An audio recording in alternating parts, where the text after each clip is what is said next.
கொண்ட சோழபுரம் இது நம்ம தமிழ்நாட்டுல அரியலூர் மாவட்டத்தில் இருக்குங்க. இங்க நடக்கக்கூடிய ஒரு விழாவுக்கு நம்ம இந்தியாவோட பிரைம் மினிஸ்டர் நரேந்திர மோடி அவர்கள் வருகை தர இருக்காங்க. நம்ம கங்கை கொண்ட சோழபுரம் நம்ம தமிழர்களுடைய வீர வரலாற்றை தாங்கி நிற்குதுங்க.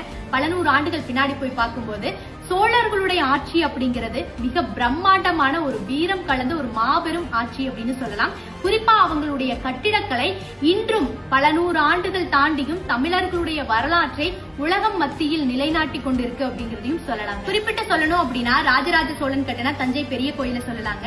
அவருடைய மகன் ராஜேந்திர சோழனால் கட்டப்பட்டதுதான் கங்கை கொண்ட சோழபுரம். இந்த கங்கை கொண்ட சோழபுரம் இந்த பெயருக்கான ஒரு வரலாறும் இருக்குங்க. வடக்கே கங்கை முதல் வெற்றி கொண்ட ஒரு அரசர், வெற்றி கொண்ட ஒரு சாம்ராஜ்யம் அப்படிங்கறதுனாலதான் கங்கை கொண்ட சோழபுரம் அப்படிங்கிற பெயருக்கான ஒரு வரலாறும். இந்த கங்கை கொண்ட சோழபுரம் 250 ஆண்டுகள் சோழர்களுடைய தலைநகரமாக திகழ்ந்திருக்குங்க. அது மட்டும் இல்லாம கடல் கடந்து பல நாடுகளை, பல நிலப்பரப்புகளை வெற்றி கொண்டு ஆட்சி புரிந்த ஒரு பெருமை சோழர்களுக்கு உண்டு. அப்படிப்பட்ட பெருமை மிகுந்த ஒரு இடம் தான் கங்கை கொண்ட சோழபுரம்.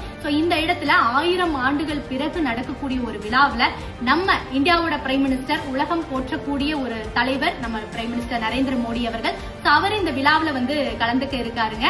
இந்த ஒரு நிகழ்வு நம்ம தமிழர்களுடைய பெருமை, நம்மளுடைய பாரம்பரியத்தை மீண்டும் உலக நாடுகள் மத்தியில புதுப்பிக்கக்கூடிய ஒரு நிகழ்வாக இருக்கும். நம்ம தமிழர்களுடைய வீர வரலாறு உலகம் முழுவதும் பறை